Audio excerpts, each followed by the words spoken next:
I've been buying rings like I'm Kobe. I be in and out of arenas like I'm Scottie Pippen.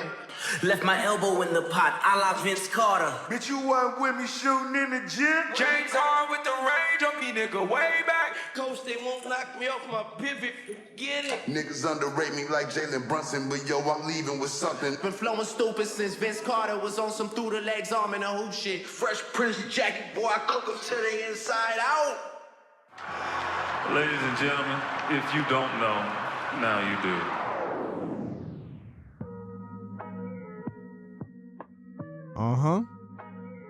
Okay. Yes, sir. We are back. Round of applause for yourselves. This is the guy Marcellus Ease. And as usual, we're going to be getting into the topics for today. And trust, I got my apron on. We're going to be chefing it up. As we'll take a look at some of the blind spots the NBA players are having in their podcasting journey. Some of the fellas are not keeping it honest, but I understand they are protecting each other's bag. There is an unwritten code among the players, and we're going to take a look at the exact dynamic that shows how this is playing out. And good old Pat McAfee going in on the media and this quote-unquote journalism code of ethics that gets flexed around whenever it's convenient. But he touched on the interesting dynamic of how the political faction of the media is slowly creeping into sports, and they're taking the fun out of it. But good old Pat keeping it honest. That's what I love about him. And last but not least, we're going to get one last glimpse of the Bus Family Lakers, the whole dynamic of what's going on in LA, as Baxter Holmes' article has touched the timeline and is hitting the algorithm right, exposing all that's going on inside the building. We're going to get a full three-dimensional scope from Jeanie Buss's upbringing to hearing directly from her about how her father kind of groomed her into being the primary decision maker for the Lakers when he's gone. We'll also hear from an NBA insider about the financial dynamics that kind of caused the Buss family to sell this team. And matter of fact, we're also going to hear from Baxter Holmes himself on how he was able to frame this article and just give us more of an inside nuance to what's going on in LA, especially with that Rich Paul and LeBron James dynamic. It is not a coincidence that the same morning this article had released, Rich Paul already had a mixed and mastered podcast releasing his response with Max Kellerman. So we'll also touch base on that and get a clear response on the Clutch Sports / Laker relations. The Hollywood drama in LA truly never ends. So we're going to get into a nice nuanced bag with this one right here. As in this current media landscape with the NBA players having their podcasts, there is a certain blind spot that they do have when discussing leading scorers and their impact. This season has been a rude awakening for a lot of NBA fans when we're seeing some of our favorite stars like Ja Morant, Trae Young, LaMelo Ball be put up on the trade block, but very few teams are interested, and this is regardless of their resume. Trae Young was basically traded as a salary dump, even though he put in 4 great All-Star seasons without having another co-star on the same level.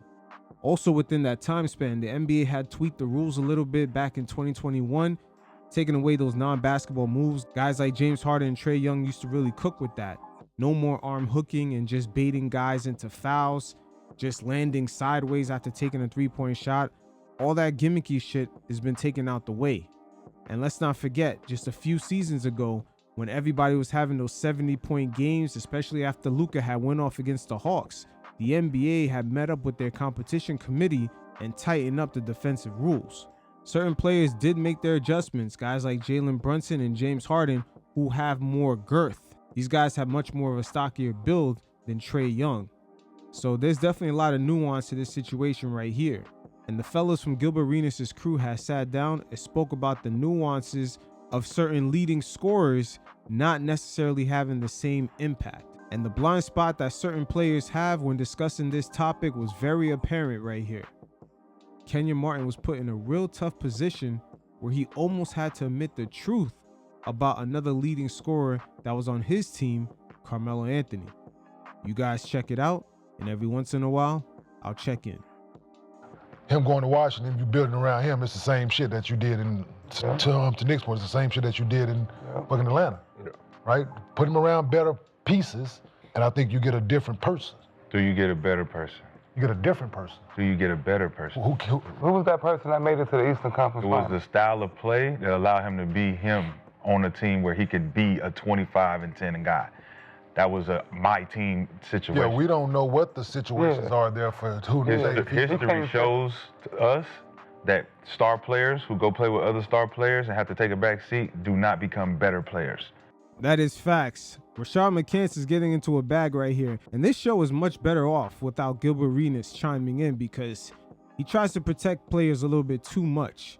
He's going to need a nice kind of high-flying person to run pick and roll with, because if he doesn't have a nice rim runner, him getting into that floater game, I don't know if all the injuries or just minor knick-knack surgeries that he's had in the past couple of seasons kind of slowed him down, but he does not get to that floater game like he used to. But we'll see, because Alex Sarr right now for the Washington Wizards, he's looking like he's on the come up. Who said better? Who said that? Who said What you mean, who said it? Historic. I asked that question. I said better. You said different. I said better. And that's what it is. So that's you put him in a different situation, you get a different person. But that's what I'm saying. You're not going to get a better player. If he's going to go somewhere else and not become a better player, why not go somewhere where you can become a better player? Where is that? What makes you a better? Now, what makes you a better player is not having your team compete to get into their possible 5th straight play-in, which would have ended up playing out for the Hawks this season had Trae Young had stayed there. Also, another thing that's plaguing a lot of stars like LaMelo Ball, Ja Morant, and Trae Young is the rise of the global talent pool that's coming into these drafts. We're talking about guys from the late first round all the way through the second, and even undrafted are making an impact. Look at Austin Reeves. He's gone undrafted and he's about to be eligible for a $100 million contract. Also, Jalen Brunson and Jokic, as late first round picks, are leading stars of their team. There's a lot of things accumulating all at once. And when you look at LaMelo Ball out in Charlotte, he's dealing with Brandon Miller and Knipple trying to raise their stock. And best believe the Hornets are looking at the situation, how it played out with the Hawks and the rise of Jalen Johnson. Once they got Trae Young out the way, that offense looked pretty competent. And not only that, the other developing talent that they also had can now elevate. If he's in Atlanta and he's getting 25 and 10, and he goes somewhere else and those numbers drop, does he become a better player? If they win, if they're winning. Okay. Now, if they're not winning, and he averaging 18. You basically sacrifice those points. if he's not winning, What is he sacrificing? okay, y'all just said yes if he's winning, so say no when he's not winning. So what is I he can make sacrificing? sure we all on the same accord. So what is he sacrificing? He's sacrificing the risk of going to a team, regulating his shit like a Dame Lillard, and they still losing. That happened. And then you have to go back to a situation where you're gonna be the man again so you can get your shit back. That's a risk. Basketball. It's a We risk look at going in. Melo, Anywhere. you look at Melo, you look at Paul George, risk going you look anywhere. at Bradley Beal, you look at all of these different guys who went to places where other guys were good, they didn't become better versions of themselves. Facts. It's normally never going to happen that way because where you were drafted, it's a different kind of love and patience that they have for you. But the real question is, why is Trae Young in his very prime years willing to go to a Washington Wizards team who's pretty much been in NBA purgatory for almost, since the John Wall days? What are you talking about?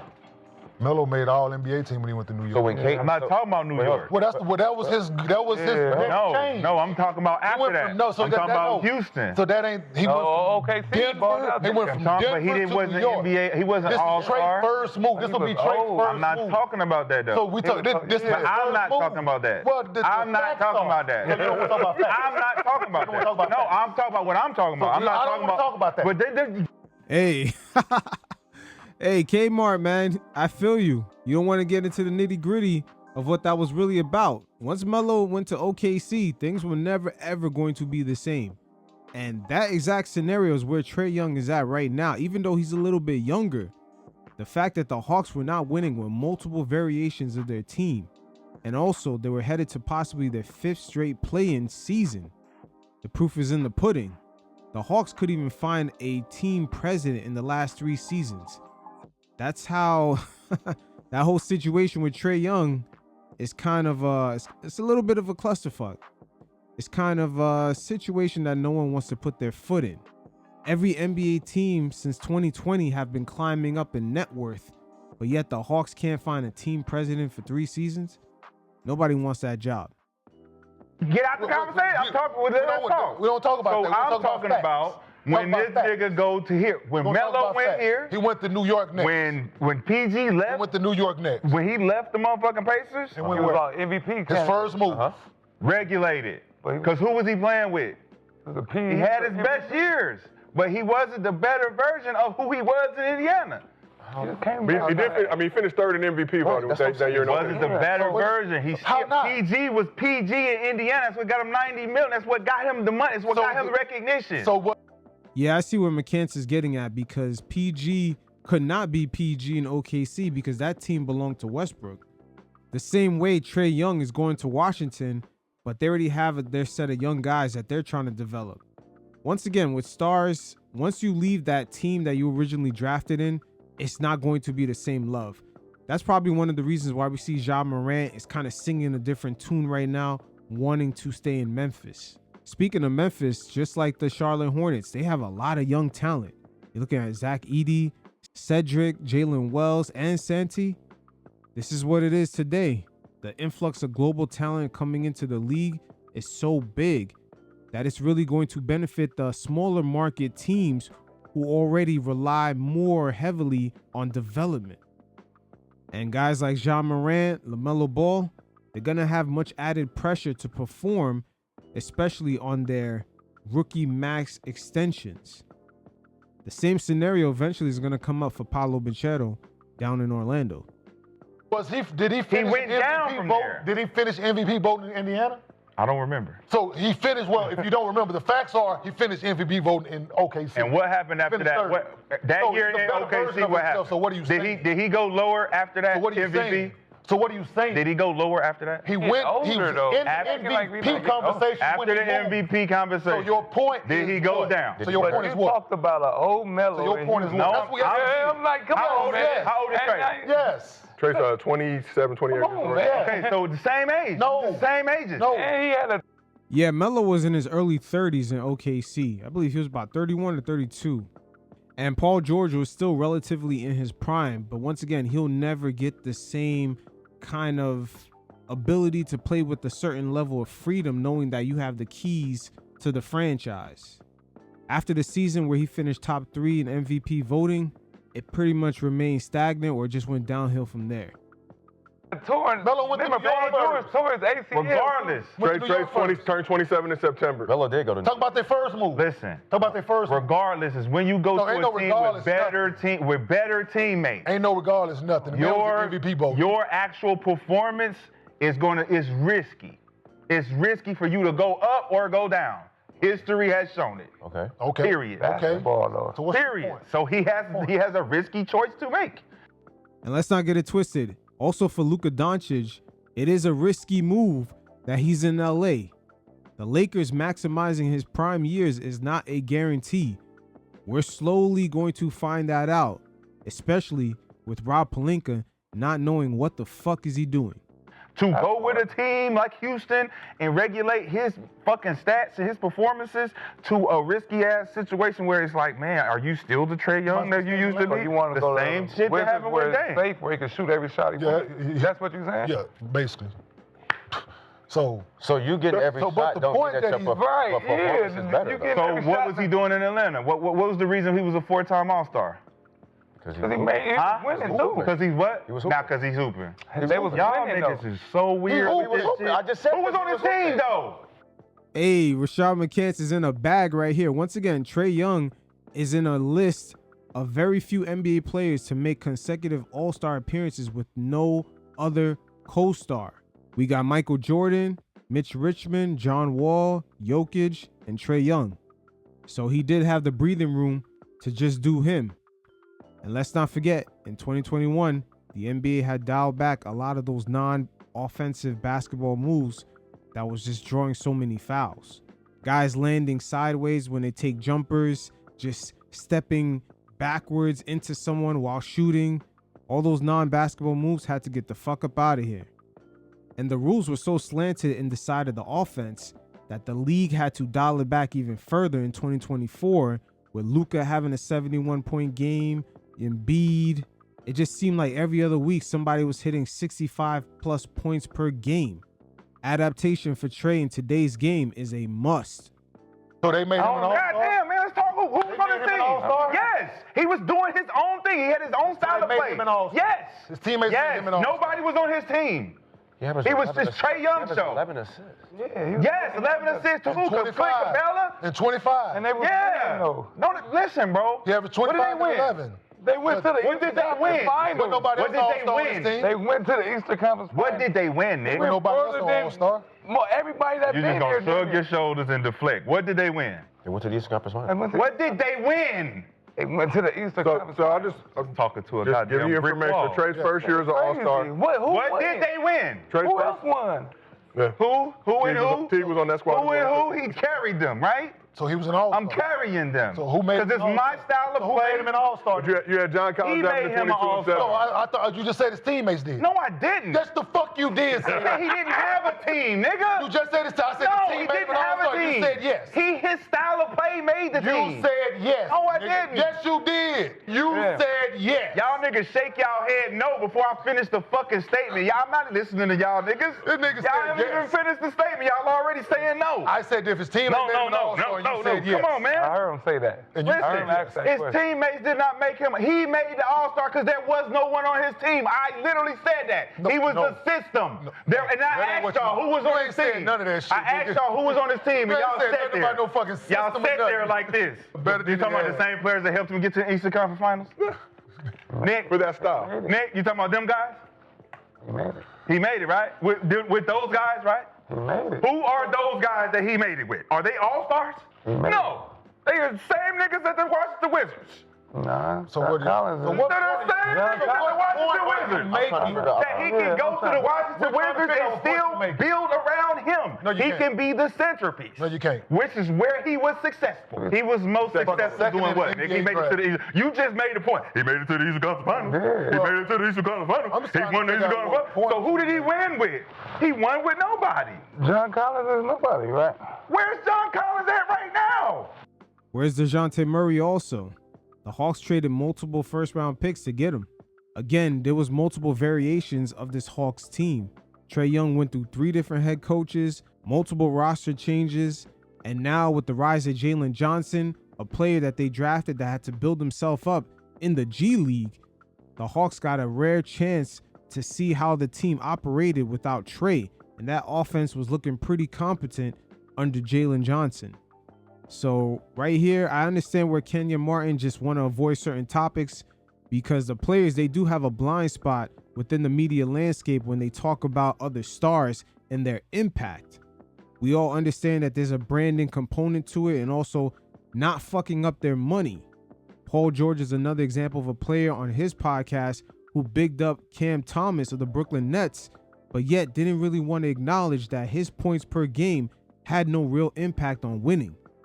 So let's go back to the Come point on, you was trying to make before, right? I'm still confused. Yeah, he can. Y'all stay confused. Paul George That's called moving the goalpost. That's called bury these niggas. Let's go back to moving the goalpost where I thought I had a chance. Who's moving what? I'm asking you a I thought I had a specific question. chance. Chapter I'm asking you 19. We I'm asking you a moved. specific We question. moved from that. So you said Paul George went down when he went to OKC, but he was not in the MVP conversation when he was in Indiana. But when he went to Oklahoma City, he was in the MVP conversation. So he went down?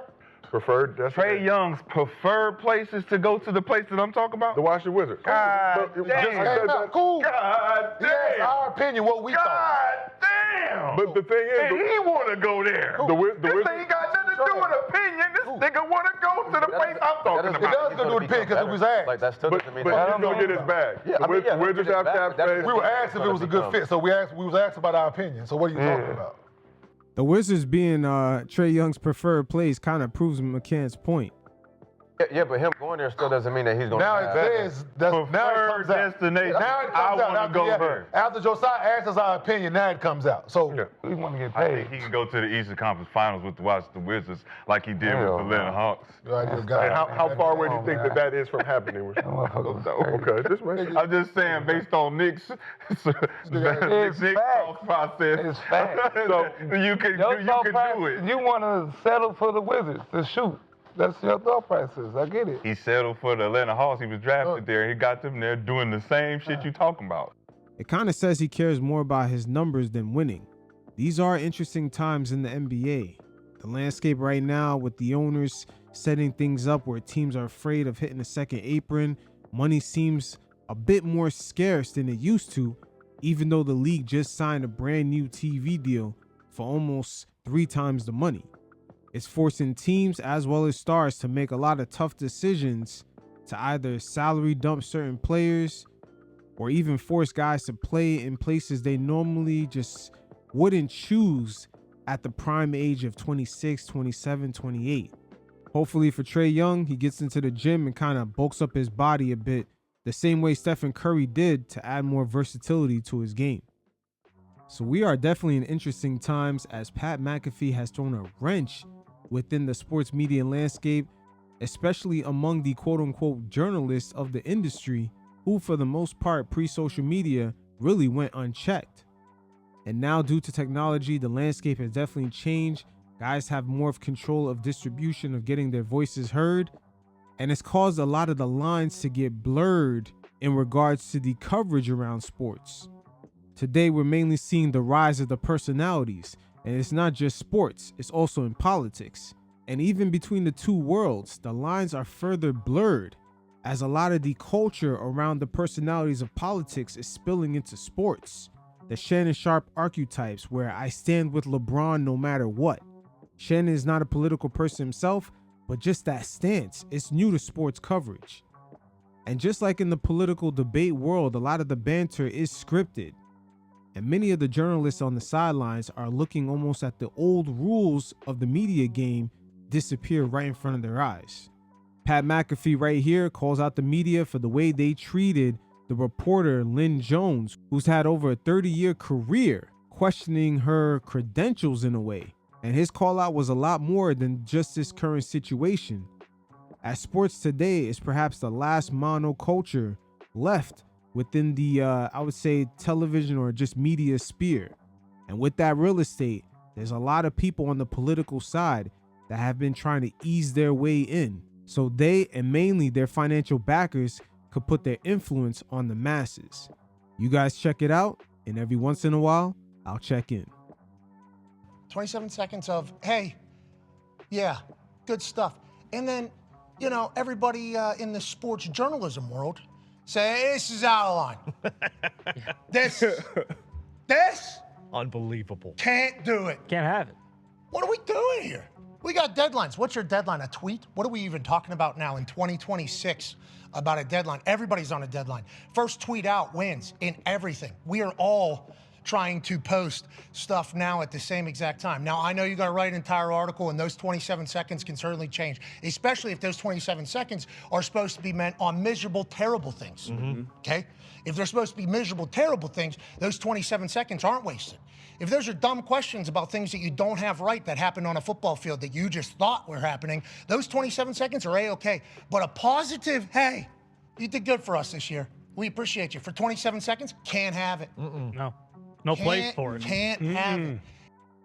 It's amazing how a 27-second just appreciation for a coach by a journalist who had over a 30-year career could bother the media so much. Oh, she's looking like a fan. But yet the quote-unquote journalism code of ethics could be applied really on occasion.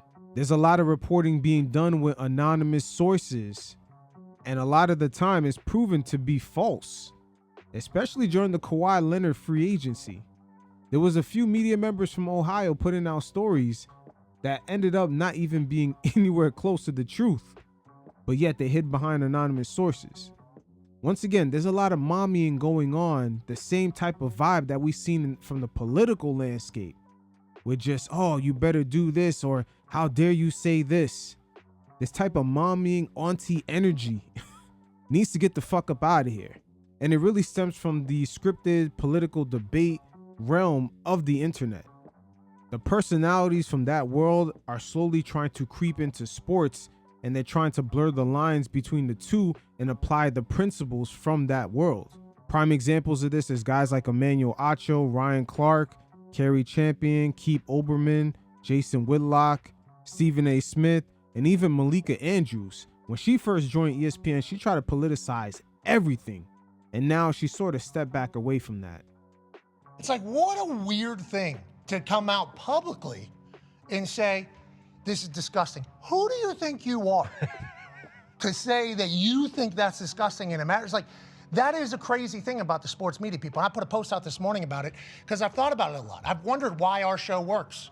I've wondered why people like our show, legitimately. I have been so baffled by the fact that this show, and we would like to let you know, we are so thankful that we get to do this show, but why is this show having the success? And I think it's because most of the people that have been covering sports for a long time, not most, sorry, a percentage larger than you would hope, much larger than you would hope, that chose to do sports journalism. I think they don't like sports. I think these people hate sports.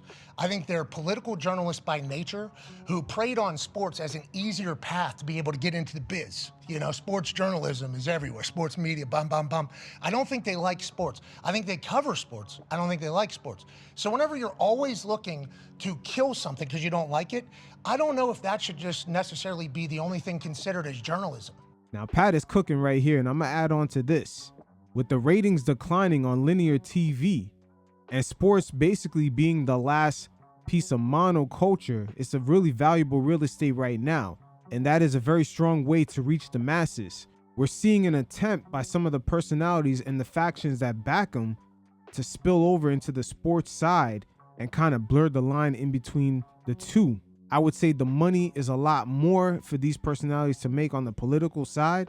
But if they could actually be in front of the masses on the sports side, they could actually gain the benefits of both. Even Stephen A. Smith is attempting to do this. And not only he's blurring the lines between sports and politics, he's blurring the lines between siding with the Democrats and Republicans. Stephen A. has definitely mastered the art of tap dancing. You don't know where he stands on anything. I don't know if that should just necessarily be the only thing considered as journalism. Like, how about we just learned how Liam Cohen, who might be a GOAT when it's all said and done, which is what Lynn Jones. Yeah, hey, you're the one. Nobody expected this out of you guys. He might be a GOAT whenever it's all said and done, which means there'll probably be documentaries, there'll be entire things about Liam Cohen.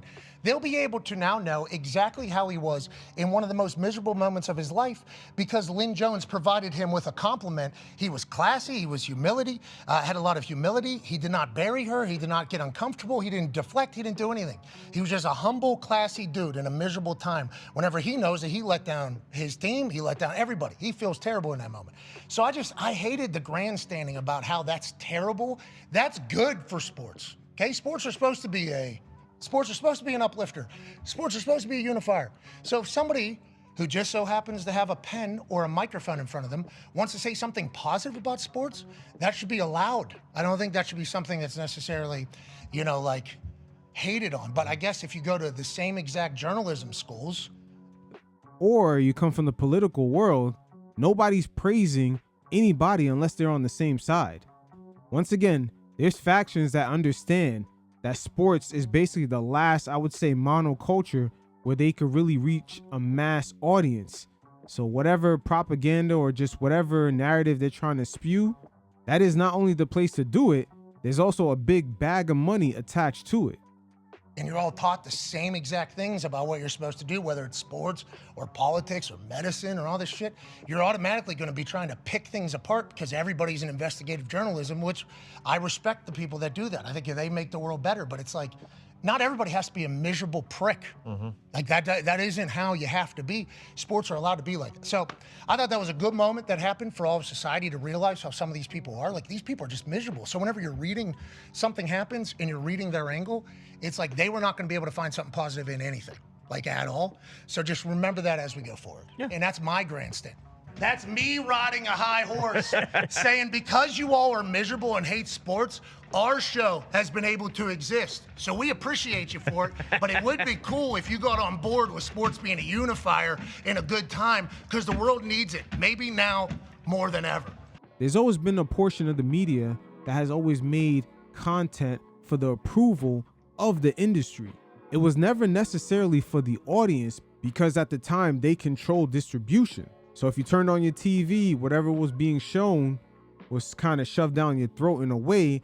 And now that distribution has been disrupted with different streaming platforms. You got YouTube, podcasting, etc. And in a way, now that technology has forced that same media industry to make content appealing enough for the masses. And that's where a lot of the disconnect comes from. You can see this play out in Hollywood when they have these award shows and there's these movies that are eligible for awards that no one has ever seen. Some of the movie studios in LA that get that green light is really made to appease the upper echelons of that whole Hollywood world. And just like the many media outlets, they're struggling to produce content that connects with the audience because that distribution chain is no longer something that they have full control of. And now this brings me to Pablo Torre, who in a way has created his own lane where he sort of merges both of these worlds. Like the Steve Ballmer cap circumvention will eventually reach the eyes of the New Yorker, the Inquirer, the New York Times, etc. But at the same time, he's sort of grassroots because out of the whole media industry, why is he the only one that went through open court documents to find out that the Clippers were in a connection with a non-profit that had an endorsement deal with Kawhi Leonard that was completely unannounced? Once again, the lines are truly blurred nowadays because where are all these quote-unquote journalists with all these morals and principles, as there was no real follow-up to his story, as everything was pretty much surface level and left up to Pablo. But he responded to Pat McAfee's statements, and he also laid out the current landscape of sports journalism today. Journalism has a problem insofar as it comes off being the school marm. Like we're holding a ruler, rapping everybody on the knuckles who wants to have fun and just watch the games, bro. And the whole premise of what I love doing, in sports specifically, is to remind people that silly and serious, highbrow and lowbrow, smart and stupid can all coexist. Facts. And that's something that the legacy media companies are struggling to deal with right now because a lot of them believe Pat McAfee should not have a platform on ESPN. The level of pushback that he got for even being on that network is very similar to what the former WWE owner Vince McMahon faced when he started a football league and it was on NBC right before Saturday Night Live. There was a lot of people at that network that felt like anything wrestling related should not even be in the same stratosphere as a quote-unquote highbrow product like Saturday Night Live. With the way distribution has changed because of technology, the legacy media is trying to find a way to brand their content to separate it from an everyday person. But in reality, Netflix acquiring a bunch of podcasts off of YouTube told you that everything is really in competition with each other. They're just competing for people's time. Again, this situation right here is very multi-layered, and shout out to Pablo Torre because he is creating his own lane. As he said out of his own mouth, he's trying to merge a lot of different worlds together and they can coexist. There's too much policing on why does someone get a platform versus another person.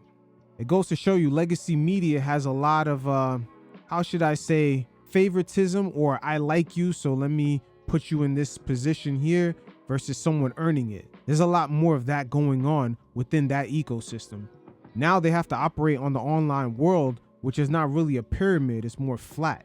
And no matter how they try to enforce their old legacy standards, it's just not going to thrive and work. It was never meant to be sort of like a company like CNN where there's a pyramid structure. That's really the main issue from a lot of people coming out of that world, just them seeing Pat McAfee's rise. Telling a story that is premised on truth does not need to be an exercise in scolding. Yep. Oftentimes, it's really fun to find out what people, especially extraordinarily rich and powerful people who would love more Pat McAfee's saying more of exactly what he just said, right? It's really fun to find out what they don't want you to know. And in sports, because they know of this fandom and how fervent it is and how your love of something can be confused for anything resembling, an allegiance to truth. Which is not. It's just not the same thing. Let's just stop confusing it. You love the team. You don't care about what the team is really trying to do. You just love it, right? And to that point, when I report on the Clippers stuff, right? In sports, because it is the toy department, I want to be honest about that too, right? Like sports reporters should acknowledge, and I do all the time, that it has the ability to touch all these other serious things, the adult sections of the newspaper, but it is still sports, and I love it for that reason. But in sports, you get to have your cake and eat it too. You get the billions of dollars, often in public money, and you escape the scrutiny that attends it because it's just the games, man. Sports are meant to be fun. And so, for instance, in sports, Sagar, you're just referring to this Clippers thing. The NBA investigation is happening right now, and it's the example of sports gets to investigate itself. They get to decide, are we the bad guys?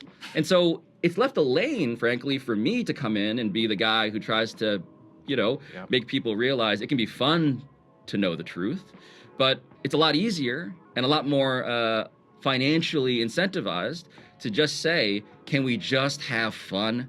As if there's a choice, as if there's a dichotomy between fun and truth. Fun and truth could exist at the same time, especially in this landscape. It's just not too many people trying to create their own lanes. Everyone's just trying to copy, I would say, anyone that's already successful, like Stephen A. Smith. That formula that he used with Skip to create First Take, and then Skip went on with Shannon Sharp and had Undisputed. You gotta not only evolve, but take advantage of just the open lanes that are already there. There's multiple ways to cover sports. Sure, the political pundits can come down here and they can have their own shows where they kind of mix the two, like Jamel Hill with her show Spolitics, or even Ryan Clark trying to pander to, I don't know, everybody or whatever he's doing or feeling sorry for. There's a lane for it. As nasty as that is, there's a fucking lane for it. But this whole mommy energy from the journalists and also coming from the political side of just trying to police people's actions through these neoliberal words, it's just lame and corny. You might as well just be somebody's auntie and put on a fucking apron. But it is what it is. There's truly a lot of lanes open. And even for, I would say, like the Kai Sinets, he could do something with sports where he mixes it in with his streaming. There's a lane for that. Just like there's a lane for the athletes to get their stories out and their perspectives. So yeah, the mommying energy, it's gotta go. And just the whole jealousy of why does this person get a platform? They said something I don't agree with. It's just nastiness all around. Now, whatever doesn't come out in the wash surely comes out in the rinse. And in this segment right here, we're gonna get into a nice multi-layered bag, as the truth is finally revealed on some of the inner nuances that are taking place inside of that Lakers franchise. And we're gonna hear from a number of people, one NBA insider on the real reasons why the team sold, also Rich Paul on the LeBron portion of that Baxter Holmes article from ESPN, where Jeanie kind of responded back to their podcast, throwing a few Cold War jabs in there, revealing the true feelings about trading him, how the LeBron camp really planned way ahead back in 2017 of making their way to LA. And finally, we're going to hear from Baxter Holmes himself, as he is an ESPN employee, and make no mistake about it, with that partnership in the NBA, all the gems that were dropped in this article were carefully reviewed before being made public, as Jeanie Buss herself has a reputation of being very PR savvy. And to start this off, I'm going to stick to Jeanie Buss because this story really revealed a lot of lack of leadership and vision herself. She clearly was upset with LeBron James over the whole Russell Westbrook fiasco back in 2022, where they even missed the playoffs, so revenues were not definitely generated. But that being back in 2022, why at the end of the day did she still give LeBron James an extension with a no trade clause? Also, with the Lakers dealing with a lot of the roster construction fallout from that Russell Westbrook deal not working out, they also drafted Bronny James in the 2024 draft, even though they didn't really have any breathing room to make any sort of roster construction mistakes. So for her in the article to reveal that she felt like LeBron James didn't really have any accountability for those things not quite working out, and the feelings of wanting him to be more grateful that they drafted Bronny, kind of has it looking funny in the light. Her father, Dr. Jerry Buss, quickly moved off of Shaq when Kobe Bryant kind of gave him an ultimatum and Shaq was relatively still in his prime. The next 3 seasons after he was traded, he was top 3 in MVP voting, and he also won a championship with the Miami Heat. So her father does have a history of knowing when to pull that trigger. But things in Lakerland have been very complicated ever since the death of their father. The franchise previously under their father only missed the playoffs twice in 34 seasons. By the time he passed away in the first 11 years, they missed the playoffs 7 times. And since their father had passed away, their winning percentage compared to the rest of the NBA only ranks 26th. So keeping this Laker franchise competitive the way their father did, and just that branding that the Lakers have of just excellence, has been put under a great stress test in this new NBA landscape, where that same image their father held up is very expensive and hard to do. You have to hire outside expertise, and this is a mom and pop franchise that loves to hire within. And again, this is multi-layered because the Lakers are one of the NBA's crown jewels, but because they have been mom and pop and now we're seeing big tech money come in, you know, these NBA teams now, just owning them among these billionaire circles, it's just moved over to a different asset class, because now it gets them the ability to own a complex real estate portfolio. Maybe you get a casino in there in the same ecosystem as the arena, the same attempt the Durant family is trying to do down there in Dallas. Same thing for the Golden State Warriors. Look at their arena setup. They're even collecting commercial real estate rents from a few of the tech companies. So the business of owning an NBA team has definitely changed, and the local media money side to the business has basically began to dry up.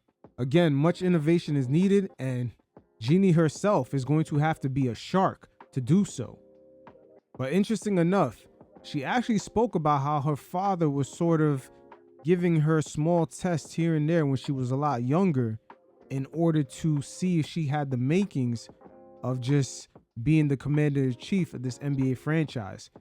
Dr. Buss clearly saw something in his daughter where he knew that if it was even possible to continue carrying his legacy on with the Lakers, it would have to be through her. This is a real good start to the story right here, because we're going to get sort of the mental makeup of how, you know, her father was kind of testing her out. You guys check it out, and every once in a while, I'll check in.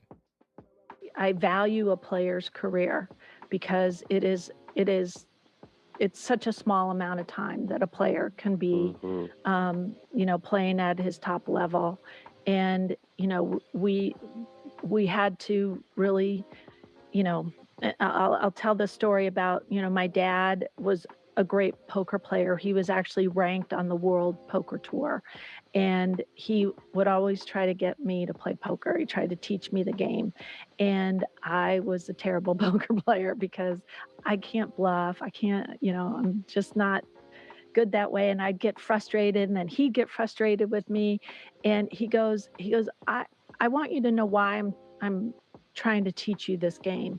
He goes, people think that, poker's like, it's a lot of fun, but it really is about stamina. And it's about like hanging in there until you get the cards. And most people don't have the patience to wait for the cards. He said, I know you have patience. I know you have perseverance. He said, but when you get the cards, you have to be able to go from 0 to 100. And I'm not sure you can do that. I'm not sure that's in your personality to do that. So again, I'm humanizing Jeanie Buss right here because she should be taking a lot more criticism for the way she's handled the Lakers ever since her father had passed away. There has been a lack of leadership and vision. But again, a lot was revealed in this article because it is hard to maintain these franchises.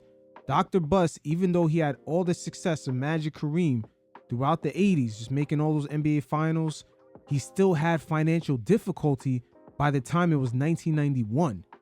And it must have been so bad that even a current player on the Lakers roster had asked him if he was going to sell the team. So there is a Mamba type mentality that she needed. Her father understood that she didn't quite have. And that's why it kind of makes sense why she had, her own circle of advisors like Kirk and Linda Rambis, and a few of the other Laker upper brass like Joe McCormack, Dan Grigsby, Tim Harris. All these people got an additional payday after the Lakers team was sold that even some of her siblings did not even know about. And still to this day, they're not too aware of the details of it. And we got to give her props, because sometimes when you don't fully know that you have the capabilities of handling something, it's great to surround yourself with the people that have the expertise. LeBron James, Rich Paul, Maverick Carter have done this with precision in the way they move in and around the NBA business world. But right here, once again, this is all before the sale. We're going to hear from Jeanie Buss speaking on her relationship with LeBron and Kobe, who kind of alluded to her that she is going to need the Mamba mentality for the next chapter of her life after her father's death. And, it's like now we had LeBron and we had assets. You had to go all in to get, a player like Anthony Davis. Mm-hmm. And that was really, really difficult for me because I get attached, especially those young you got players. a great young core. Right. But in order to get a great talent, you have to give up great talent. So I like to think that I have that gene that he was talking about. What he was looking for. Yeah. Talk to me about what LeBron, the man, has meant to your guys' organization. Obviously, he, like I said, he weathered the storm with Magic leaving, a bad season. Trades happen. A lot of stuff is going on. You guys are able to get AD, but he kind of seemed like, from the outside looking in, it looks like he's kind of, we're never going to get over Kobe's passing, but I think he kind of eased the passing. He was able to help bring a title back. What has he just meant to the Laker brand, and what has he meant to you as a person? When he signed with the Lakers, there were some people that, put up murals, and some people didn't like that. defaced it, right? Yeah, And LA people don't play. That's the one thing. They're diehard Dodger Laker fans, but Kobe is God. Right. So for LeBron to come in right away and be muraled like, some greats like Laker fans were having, he had to earn that. If you're a Laker fan, you have to be happy that he's here. Like, he's coming to us Laker Mm-hmm. fans. So I didn't understand that, but like you said, it's people you have to earn your love here, and he did. I mean, he did exactly what he said he would do, and he wanted to lead this team to a championship. He's fearless. And when it's all said and done, when they say Jeanie Buss, what do you want them to remember? I want them to remember I'm a that. savage. I'm a savage. Could you imagine if I said that? You guys would have died. Just protecting the Lakers' legacy. And protecting that legacy has been a fight that she's been in ever since she took over. Not only within her family from all the infighting, but also with the media. There's been a lot of rumblings saying that the Lakers have been cheap over the years. And there was a lot of people questioning her because of the roles of Linda and Kirk Rambis. They seem like her top advisors, so some people in the media were kind of questioning her judgment. But when you get a guy like LeBron James, there's a lot that comes with him. The way he has moved as an NBA star, I shouldn't just say an NBA star, but the figurehead of the league, has been very political. He has laid out a perfect blueprint for other players to follow suit, because in this current media landscape, they should have more of a control of their own narrative. So even though the Lakers did get LeBron, there was a lot Jeanie Buss was dealing with behind the scenes. She was not happy with the narrative that LeBron came to LA and he sort of rescued the franchise. That's her once again trying to protect that Laker legacy, because her father definitely left a legacy of innovation with the cheerleaders and the Showtime rolling out the red carpet for the celebrities. He not only owned the NBA team, he's laid out the blueprint for how the league is ran today. And with the addition of LeBron James, it has been good for business also. That's why, even though she clearly was upset with him, she granted him another 2-year extension with a no trade clause. That allowed for that franchise to be in position to get that $10 billion evaluation. Because before LeBron had arrived, they've been striking out with free agents ever since 2014 and LaMarcus Aldridge. I mean, it's been real bad. Not only him, you could look at Kawhi Leonard. Paul George re-signed with OKC. That's before he got traded to the Clippers. He had the option of going to LA. You could take a look at even more recently, Klay Thompson. So they have been striking out with free agents for quite some time. And LaMarcus Aldridge back in 2014 had even stated that they didn't really have any vision when it came to winning and the on-court product.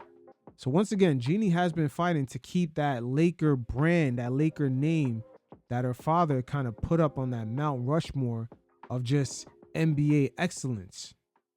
So now we're going to hear from NBA insider Brian Windhorst as he explains that the Lakers, in order for them to keep that standard that Dr. Buss had set, the overall NBA landscape has changed and it's real expensive to do so.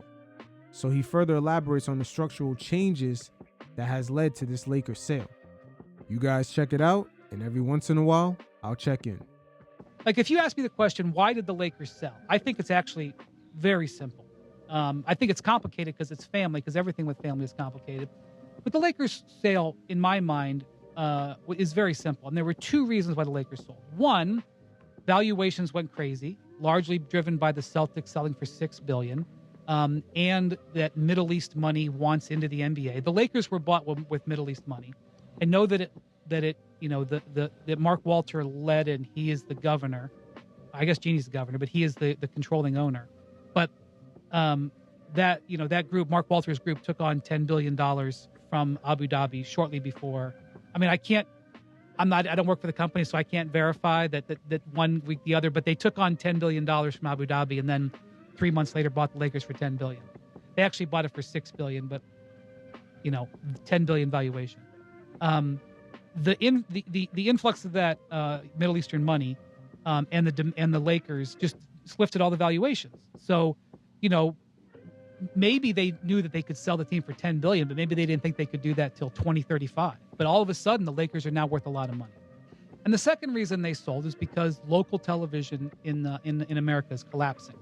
And the Lakers have been untouched by it, but they will be touched by it. So almost every pro sports team in America has had to take a pay cut from their local TV deal, basically with the exception of the Lakers. Last year, for example, the New York Knicks made $141 million. And the same company that owns the Knicks local TV deal and that owns the Knicks is the same company. Mm-hmm. And the company went into bankruptcy, and they had to cut the Knicks by about $40 million. The Knicks are getting $40 million less this year than they did last year. The Knicks, or the parent company, owns both. The Lakers got about $200 million last year, and they're going to get the $200 million this year, okay? And the real differentiation between a team like the Lakers and the Grizzlies is that local TV money. The Grizzlies make $11 million a year. The Lakers make $200 million. They compete for the same conference. And now, if Jeanie was here, she would say, well, we have to share that money. We share the money with the players. Yes. You share the money with the partners. Yes. It's not dollar for dollar. But that is the Buffalo Bills and the LA Rams get the same check, okay? Because it's all shared. What differentiates the Lakers financially is that local TV deal. And the local TV, the company is for sale, okay? And so they are under threat. And so in Baxter's story, he said that the Buss family each got between $3 and $5 million a year. Like, that was their salary. Mm-hmm. And they don't have other, maybe they have other investments where they don't have other jobs. And that right there used to work in their father's time, but no longer works today. The other last NBA franchise that was sort of mom and pop, I believe, that sold was the Utah Jazz back in 2020. Once that pandemic hit, the Miller family cashed out. And that's when we really started to see a lot of the tech billionaires come in. And with the Lakers being the last mom and pop franchise, they were built a little bit better to weather the storm, but it was still crazy. That pandemic really hurt a lot of NBA owners. The league had borrowed over $800 million from one of their accredited partners back in 2020. And it makes sense. You had over 2 NBA seasons with fans not necessarily being in the stands. In the 2021 season, fans didn't really come back in until the springtime. I would say March of that season. I remember going to a game in Barclays Center, and that's when they were checking everybody's vaccination cards, and it was a whole mess. But the league definitely was hurting from basically not being able to sell out a full season in almost 2 years. Jeannie's job is running the Lakers, and she gets a salary for being the president, but that's it. When a billionaire buys a team, if the team loses $50 million, fine, he's got his other businesses. It's the Lakers family business. So here we have the Knicks, who are comparable to the Lakers, taking a 33% pay cut. The Lakers were facing that. Maybe not tomorrow, maybe not next week, but very soon. So they were facing a situation where their local TV, which differentiates the Lakers from everybody else, was under threat, and the valuations exploded. Teams went from selling for, $2-3 billion to selling for $6 billion. They get $10 billion. That's why they sold. All the other stuff is palace intrigue. But at the heart of it, and by the way, I think the Lakers selling was the right decision for the Busses, and I think it's going to strengthen the organization. That's sort of the takeaway. The intrigue about the background is what makes it fascinating.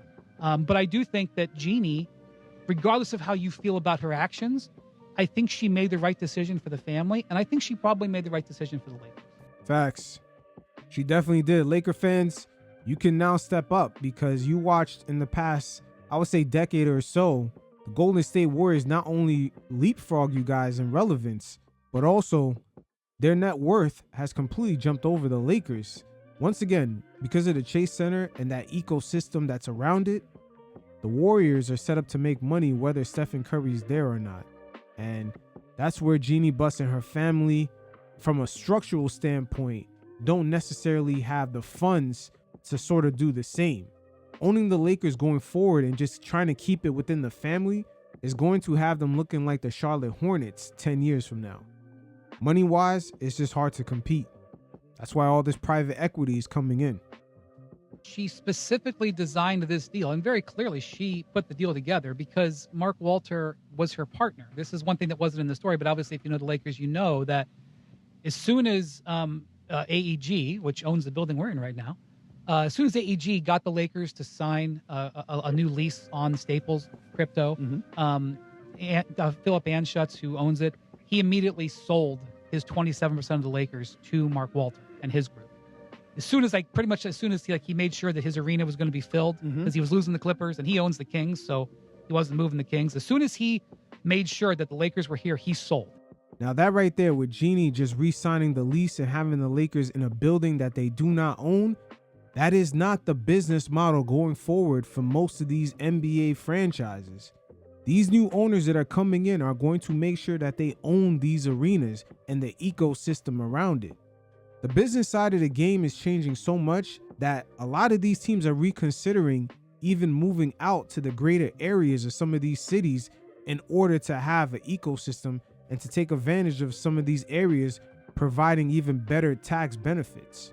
The Chicago White Sox are currently doing it as we speak. Once again, the Buss family is not necessarily in a position where they can make these type of complex real estate moves. As soon as he made sure that his arena was going to be filled because he was losing the Clippers and he owns the Kings, so he wasn't moving the Kings. As soon as he made sure that the Lakers were here, he sold. And so for the last couple of years, Jeanie has had partnership with Mark Walter, and she's gotten to learn and get to know him. She liked him, so of course she negotiated the deal. And she negotiated the deal so that she would remain the governor. And I don't think that she would have negotiated the deal in a way that didn't keep her in the governor if she didn't intend to do it. The question is, who's making the big decisions? Is it going to be her on basketball decisions, or is it going to be Mark Walter? And that's yet to be, I think, determined. And that right there is still a big question mark. You see the conundrum that JJ Redick and Luka is in, just being in that building. You don't know who's really calling the shots between Mark Walter, Rob Pelinka, Jeanie Buss, Kirk, Linda Rambis, Clutch Sports. There's way too many political fractions within that building in order for the Lakers to experience on-court success. But again, I got to give Jeanie Buss credit because she kind of organized the deal in a way that Mark Cuban was kind of alluding to the public that he still had control of the Mavericks when we all found out that that was not true. But the NBA also doubled down and said there was nothing in the paperwork that even said anything near close to that. So again, we got to give some props to her. And also with that innovation, there's going to be a lot of tough decisions that she's going to have to make. And really, at the end of the day, when you look at the article, it came down to her not only letting go a lot of the members of her families from certain positions within the organization, because now it is time for them to innovate. And you could tell a lot of these positions were kind of, of course, part of that mom and pop aura, that mom and pop atmosphere. Your family, okay, we're going to give you this position, because a lot of those job titles were basically eliminated. The whole scouting department that Jesse and Joey was running was let go. And the same thing sort of happened with Johnny Buss. Matter of fact, his position was completely eliminated. So this kind of tells you the importance of their positions to begin with. And I've always alluded in the past that a lot of the nepotism hiring within the Lakers organization was holding the franchise back. Today's NBA teams are global entities that are run from a number of experts in different departments, whether it be scouting, the medical staff, etc. Even Jeanie Buss was let go and not even given the option of just resigning. So we understand Jeanie Buss kind of staying on board and making sure that she can clean up house in a more respectable way, because if it's up to new ownership, they would have probably sent these guys an email. Matter of fact, the way Jeanie let her siblings go, they still were offended. And now Windhorse is going to touch base on the LeBron-Jeanie relationship. And funny enough, in this article, it was revealed very subtly that not only Jeanie kind of wanted LeBron James to be traded, but also the fact that his arrival in LA was pre-planned as far as 2017. Let's not forget, Kyrie Irving was not only traded from the Cavs in August of 2017, but that I Promise school, in order for them to build that and have that ready by the time LeBron James made his little sweet exit with the bow tie. Okay, here's the I Promise school, guys. Don't be mad at me. I'm going to LA. You see the political moves by the best politician in the NBA, Mr. LeBron James. We see you, LeBron. You don't have to put on your revolutionary suit with your glasses. I don't know what kind of political look you're going for, but your politicking games are A1. Well, I think LeBron intended to stay in Cleveland, and then the Kyrie Irving thing blew up. And that was in 2017. And LeBron decided before his last year that he was going to do one in Cleveland and done. And I could, give you a whole chapter and verse about all that went down. Just trust me. And I think he, in 2017 looked around and saw the Lakers and saw a great opportunity. And whether he decided he wanted to do that in August of 2017 or whenever, he obviously very clearly, because he made the decision on July 1st. His previous two times, he dragged his thing out to July 7th, 8th. He knew what he was doing. And the Lakers made trades at the trade deadline to open up the cap space. The Lakers knew what he was doing. When LeBron went back to Cleveland, they didn't have the cap space. George, this is one thing people don't remember. They not only did they not have the cap space, they had Gordon Hayward in their building, and they were about to give Gordon Hayward an offer sheet. And all of a sudden, Rich Paul had to say, hello, LeBron's a free agent. Did you guys notice that? And they're like, oh, really? I'm an enormous believer of actions over words, because people just lie or don't know or whatever. You can trace their actions. The Lakers made trades at the trade deadline in 2018 to make sure they had cap space for LeBron. So what does that tell you? Okay. And then again, let's look at the actions over the words. Why did LeBron get a no trade clause 2 years ago? That's because business was good, Windhorse. LeBron James gave the Lakers a relevancy that they haven't had ever since their father passed away. And let's keep in mind, when LeBron James had made his way back to Cleveland in 2014, the net worth of Dan Gilbert had jumped up over $500 million. So you can only imagine how things played out with the Lakers out there in LA. Jeanie Buss giving LeBron James that no trade clause in the deal that he wanted, that's only icing on the cake compared to the position that she was put in order to sell that team for the quote-unquote reported amount of $10 billion.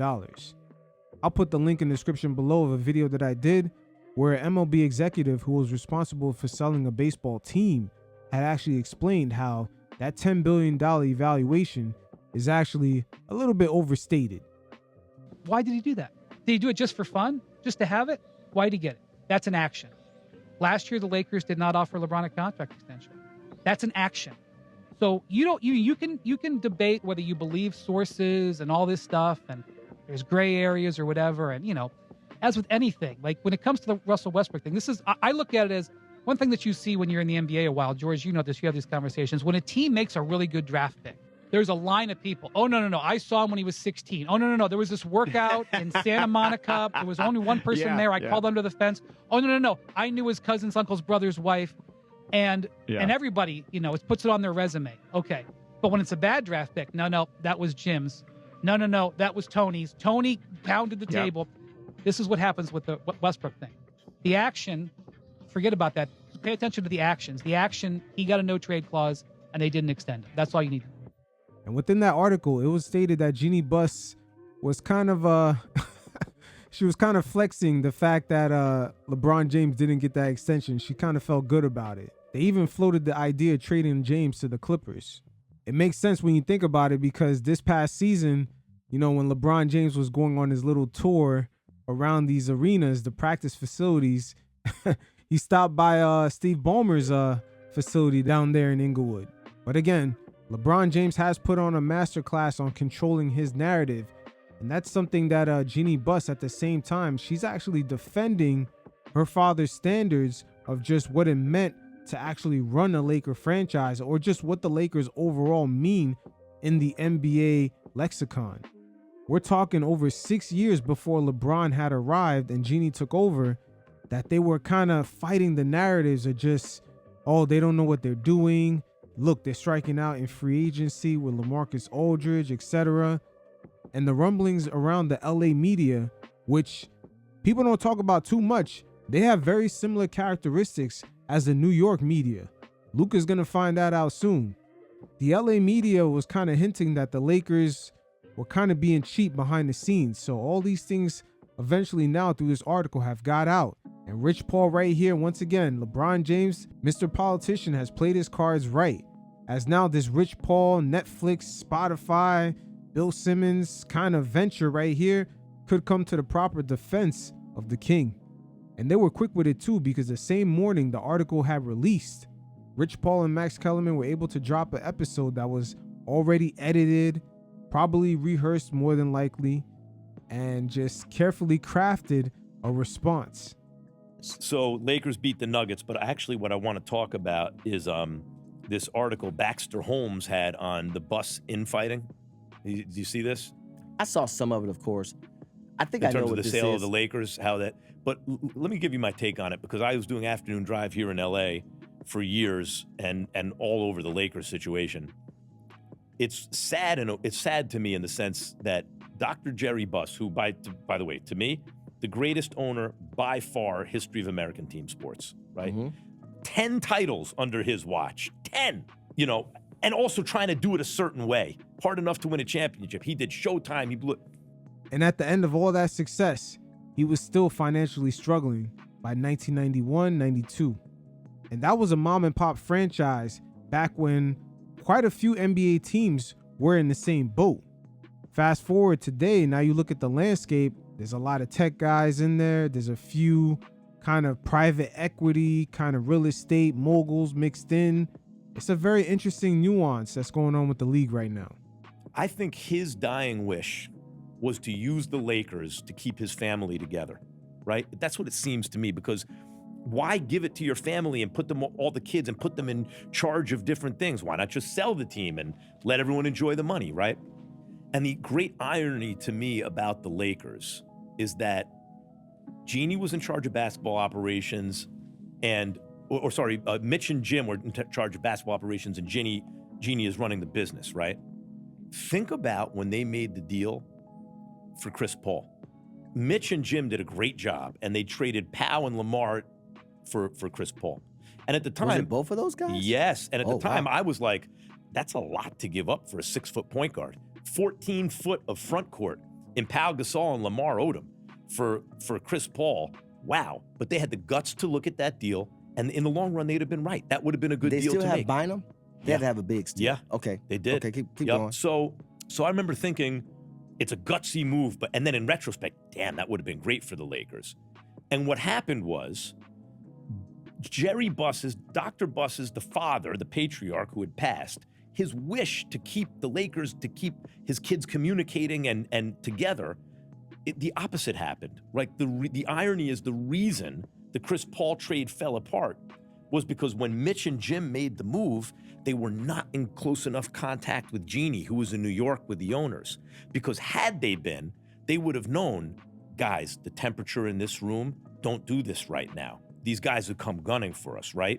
Let me finesse this first and then consummate the deal later. But instead, because there wasn't that communication between the siblings, the owners got infuriated in New York and undid the Chris Paul deal. They put pressure on the commissioner to undo the Chris Paul deal, which is what happened, right? Yeah. And so like the whole idea of the bus infighting kind of helping the sale of the Lakers, my mind goes right back to the Chris Paul deal, where like the great irony of it all, save my family, keep them together, and because they couldn't communicate, it fell apart. My good friend Jeanie called me, and she said, well, actually I called her, but we were talking. And she said something that I missed on her show. And she said, you know, Hugh McKay. Yeah. Yeah. She said, you know, Rich, power comes with great responsibility. And so. Damn, Rich, those Clutch Sports PR classes are coming through extra handy right now. I mean, just the level of tap dancing around the subject is insane right now. But we're going to get into it. And she's right. Uncle Ben, Spider-Man, right? Always a good quote. She's right. And for this situation, look, there's an article written every day. Who gives a shit? I don't, right? And you don't know what's true, what's not true, but where there's smoke, there's fire, right? But what I will say is, I seen some of the stuff that came out about it, and obviously, you know, they talked about different scenarios in terms of the power that we may have and whatever. Here's all I know. All I know is this. There's an appreciation for guys like Michael Irvin, there should be, our legends. And there damn sure should be appreciation for a guy like LeBron, right? And I think that oftentimes people decide what not to do for reasons that don't really have substance to it. It's just like a Is this thing. relating to the bus infighting? Yeah. You didn't read the article. The article talked about there's an issue, or there was some issue with LeBron and Clutch okay, having too much power and all these type of things. Once again, this episode dropped literally the same day the article was released. And just the way LeBron James has a hold on ESPN throughout the years, I'm sure that he got wind of it while I was going through the editorial process. Make no mistake about it, all those exclusive interviews with LeBron and just the level of access, their relationship is sort of like a partnership. So LeBron James, once again, has laid down the blueprint for the next face of the league, or just whatever star wants to assume that position to follow along his blueprint. The article talked about there's an issue, or there was some issue with LeBron and Clutch having too much power and all these type of things. And the point I'm making is... You're discussing, okay, so let's be clear. You're discussing the idea that Clutch had too much power with the Lakers. No, that's not. That's what this guy wrote. Right, the idea that, not that it actually did. What I'm discussing is that's what the guy wrote. But these type of things happen all the time. And people don't know your relationship, right? And so I'm just saying that you don't know if any of this stuff is true. You only know your relationship with other people. And what I know is, from the time we've gotten to LA, we've been treated great. There was a championship won. You know, we played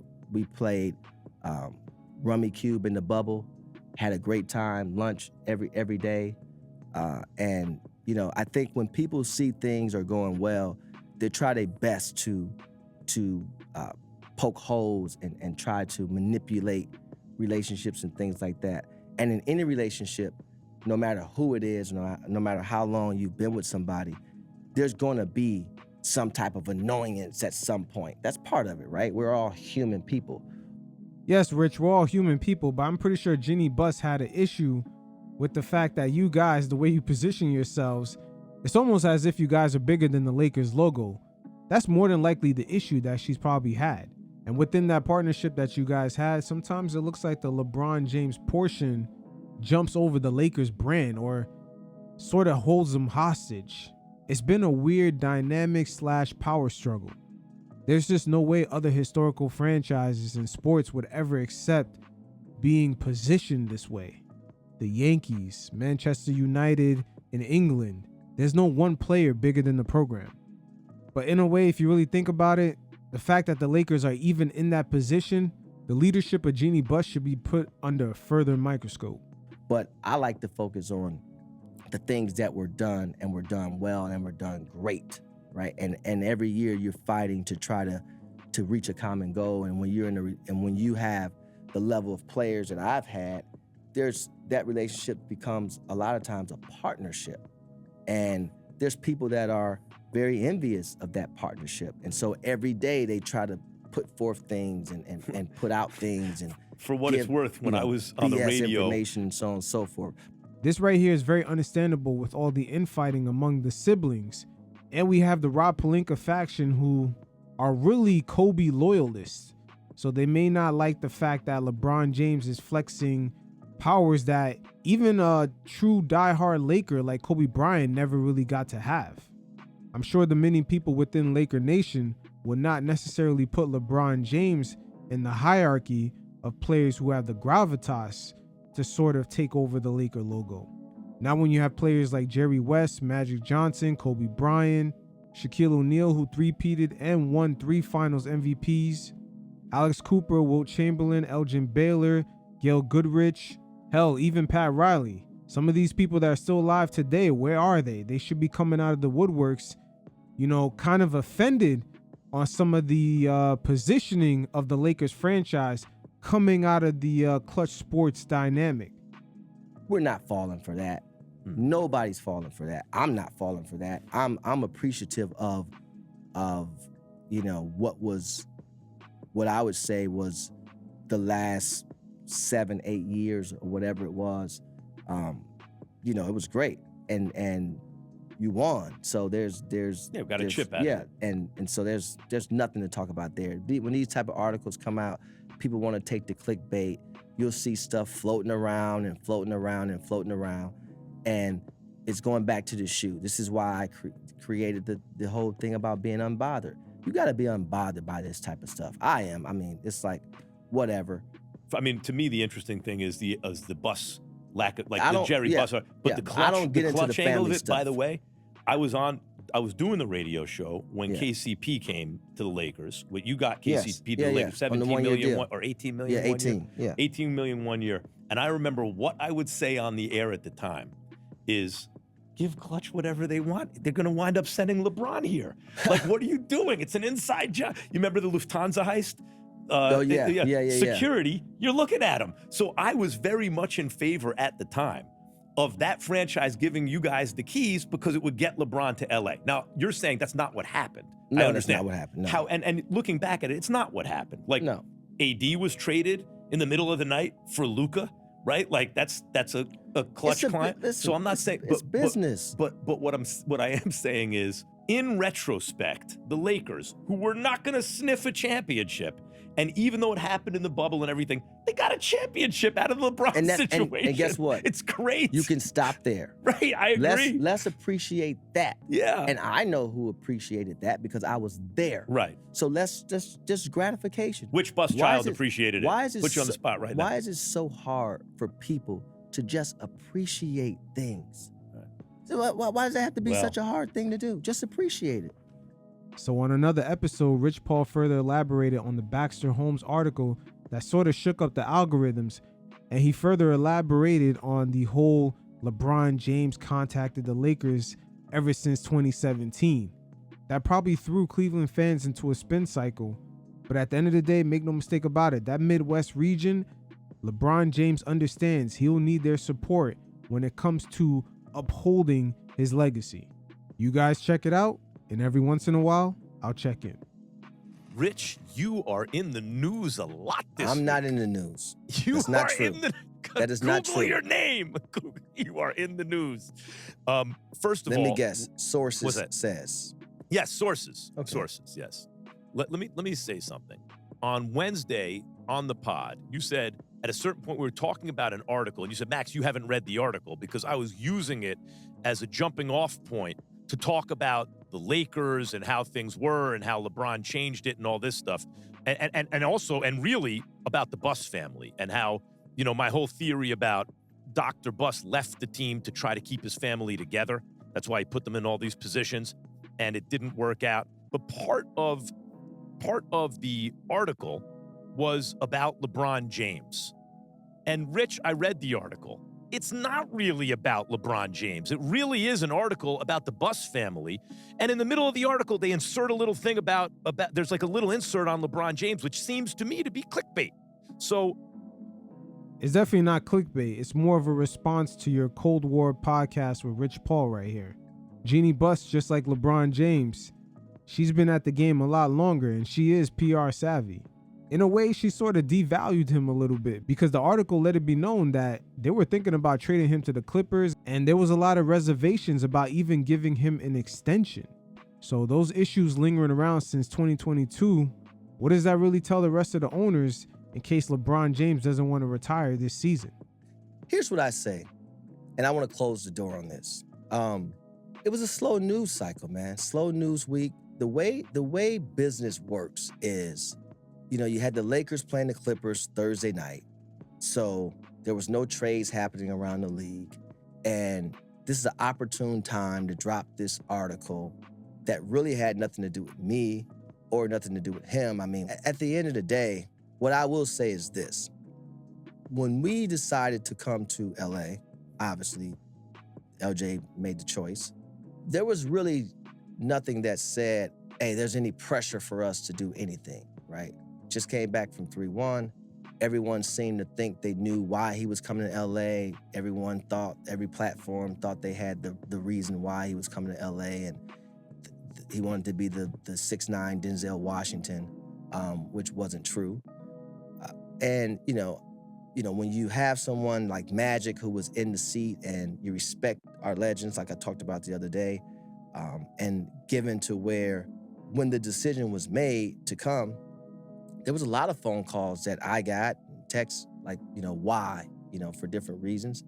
But we've always been people to block out the noise. We've always been people to focus on what's in front of us. And, if we say we're going to do something, we do it. And in this case, there was conversations had, and there was promises made.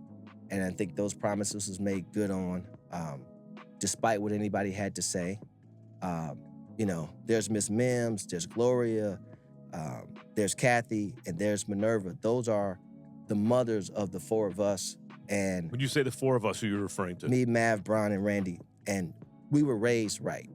I'm never going to sit here and be disrespectful to nobody under no circumstance, regardless what was supposed to be said about anything. At the same time, because as you can see, I'm not sitting here with dentures. There's no dentine in front of me. Maybe a few implants, but not dentures.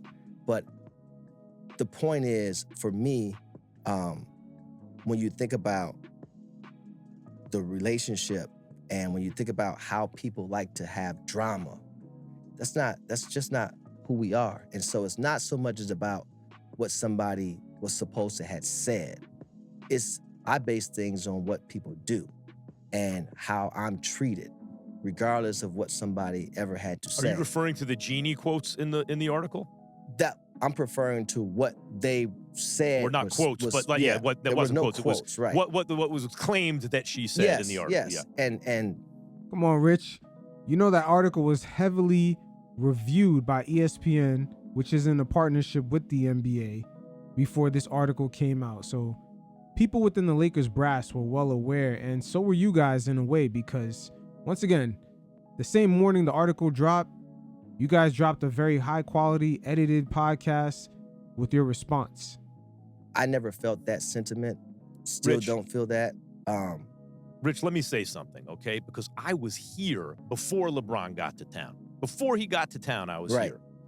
LeBron, and I left, and then LeBron got there. But as I always tell you, I was there when KCP got to town, and the buzz in LA was, oh, does this mean that the groundwork is being laid for LeBron? And everyone was extremely excited. Like the idea that the Lakers would have a good relationship with Clutch, everyone was excited. The only people who hated a little bit were, like, there are Lakers fans and then there are strictly Kobe fans. And Kobe fans feel competitive with LeBron, and that's a whole separate dynamic. But let me tell you, LeBron got to LA, he turned the circus into a Broadway show. It was a circus before he got here, before he got to LA. I lived it. We were broadcast partners of the Lakers. I was at the games. I was in the locker room. Once, look, I was there for, okay, they had Dwight Howard. Like, I just want to take people back in their minds for a second to remember this story and what happened. As Dr. Buss bequeathed the team to his children, he passed it along, and then he passed, sadly, because I was a big Dr. Buss fan. The team had at one point Kobe Bryant, Pau Gasol, Dwight Howard, and Steve Nash, and there were big expectations. This was not far removed from their 3 trips to the finals with back-to-back championships. It's a couple of years removed, and they're going to get back at it, and they're going to be right there. Rich, they brought in D'Antoni. He was the wrong fit for the personnel. It got so bad that Kobe Bryant basically staged a mutiny. This is my interpretation of what happened, but dude, I was there. He basically staged a mutiny, wouldn't run D'Antoni's system because they weren't going to make the playoffs. And that shit was trash, Max. Let's just keep it a buck. That shit was trash. And Kobe willed them into the playoffs. He played himself. He refused to come out of games. He played himself 40-plus minutes a game for several weeks until they were a playoff team, and then his Achilles went. And when his Achilles went, remember, they undid the Chris Paul trade. Now it's Kobe, no Achilles.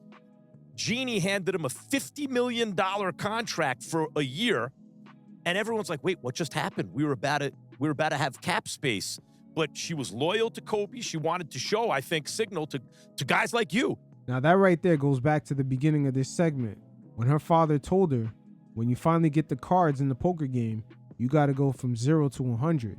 In that moment, with Kobe coming off that Achilles injury and the Lakers actually having cap space to go out there and get a different set of free agents, you gotta wonder if Dr. Buss would have kept Kobe around, because we've seen him have more high-priced players like Shaquille O'Neal relatively still in his prime and give him up.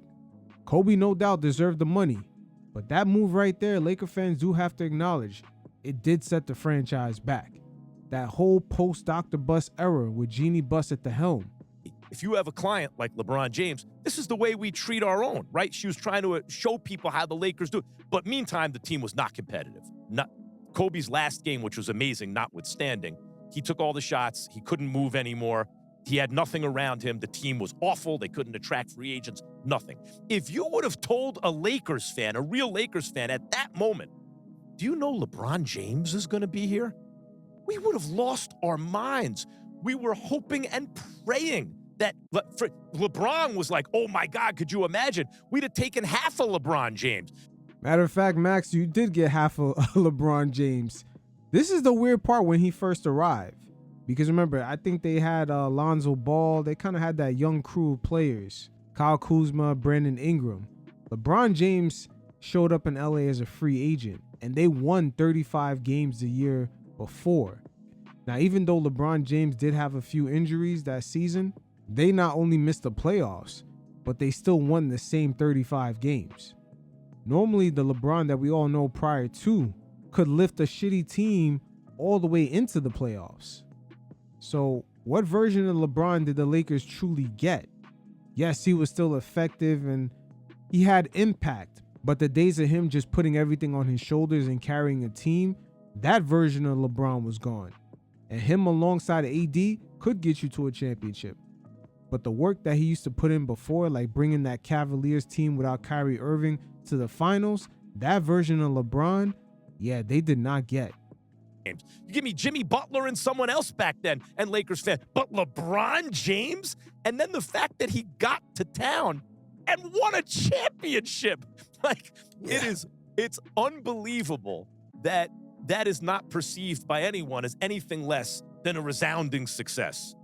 That's because Laker fans are used to success. That's the one thing that a lot of the LeBron James stans and just the Shannon Sharps, that faction of the media, don't understand. LA is not on some happy to be here shit. They're used to winning. Matter of fact, they're used to having some of the best players the NBA has ever seen wear their jerseys. Yeah, but and again, this is why again, like I said, I'm appreciative. I never got this sentiment that they were accusing something.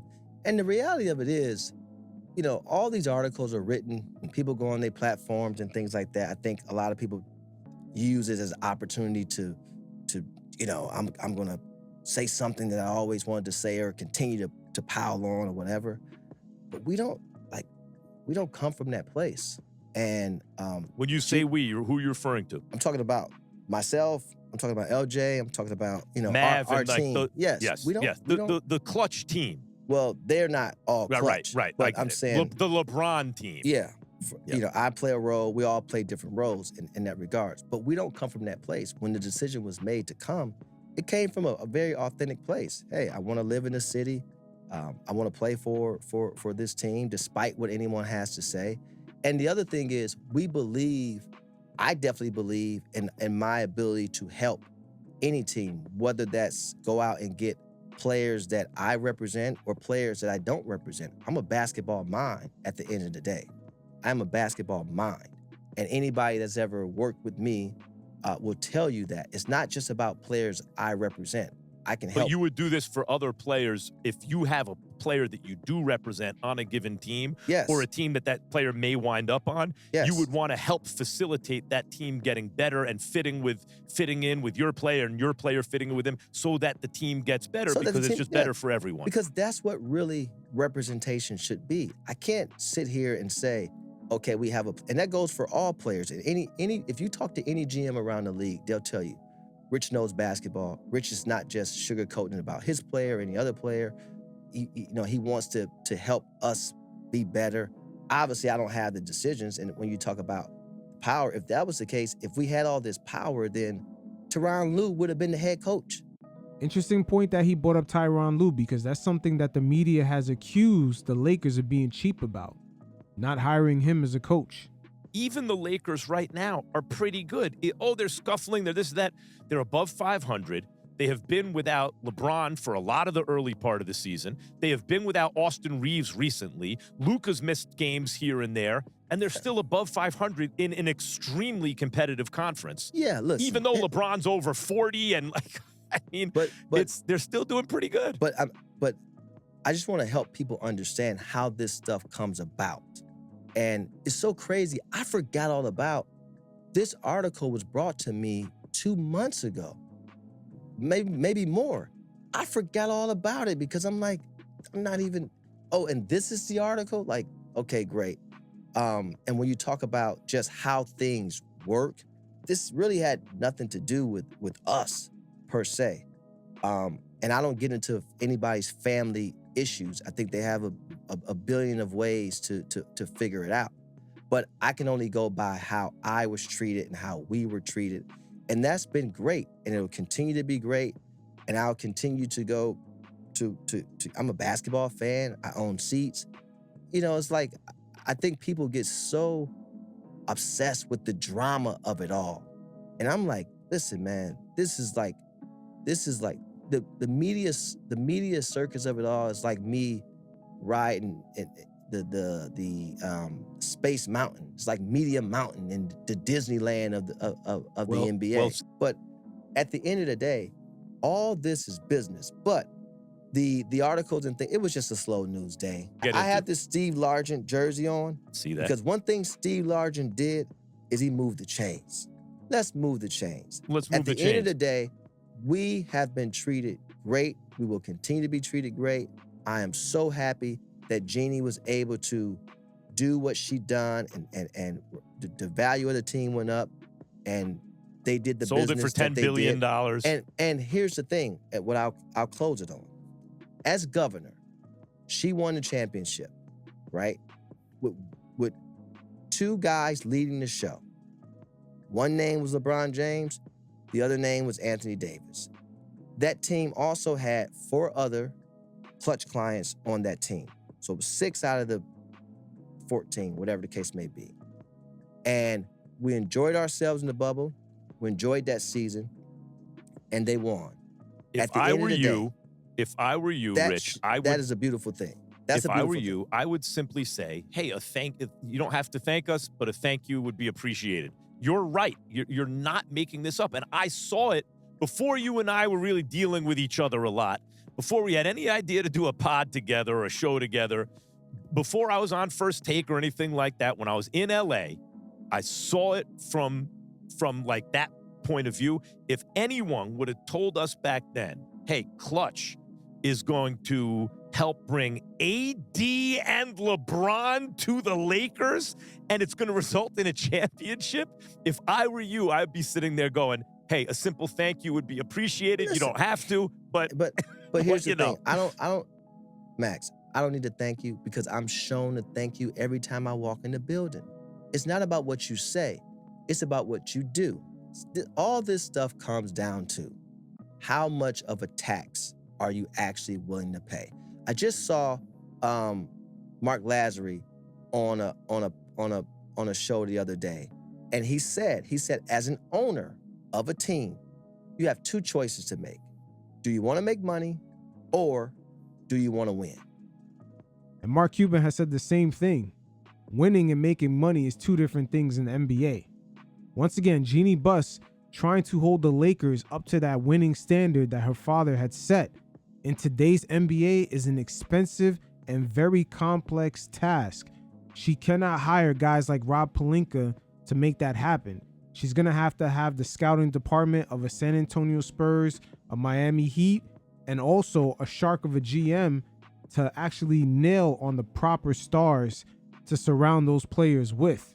There's barely any room for mistakes. Look at Luka Doncic. He has that 10-year Supermax contract coming up where he's going to make anywhere from $70 to $80 million plus a year. So right now we're about to see if the Lakers could become the first team in the NBA under these new rules to have a 10-year Supermax player and build around that guy while not trying to touch the second apron.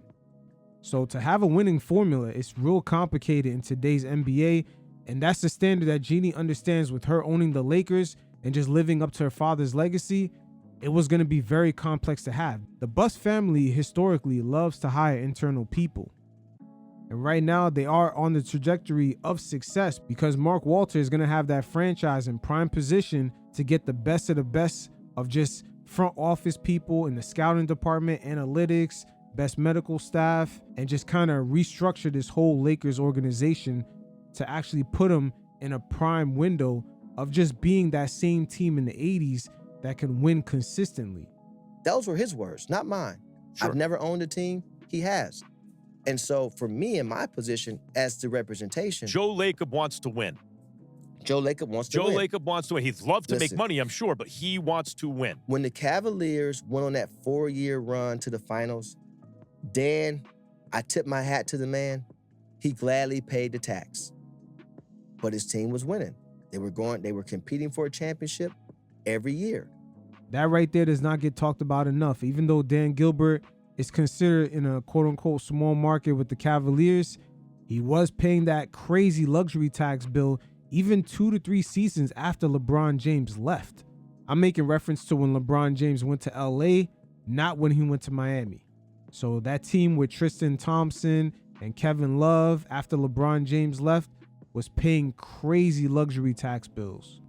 And who knows, maybe LeBron James from the outside looking in before joining the Lakers, he thought they would operate in the same manner, and he probably got inside the building and realized this is a mom and pop operation, and it's really not the case. Once again, the media narrative is that the Lakers were kind of being cheap about hiring Tyronn Lue. I tip my hat to the man. He gladly paid the tax. But his team was winning. They were competing for a championship every year. Now, sometimes you can do that and not pay as big of a tax. But at the end of the day, all this is business. And the business has been good for both Jeanie Buss and LeBron James. The Buss family was able to be in a position where they could sell the team for a crazy amount of money. And also LeBron James, his celebrity is actually 10 times bigger than what it was when he first arrived in LA.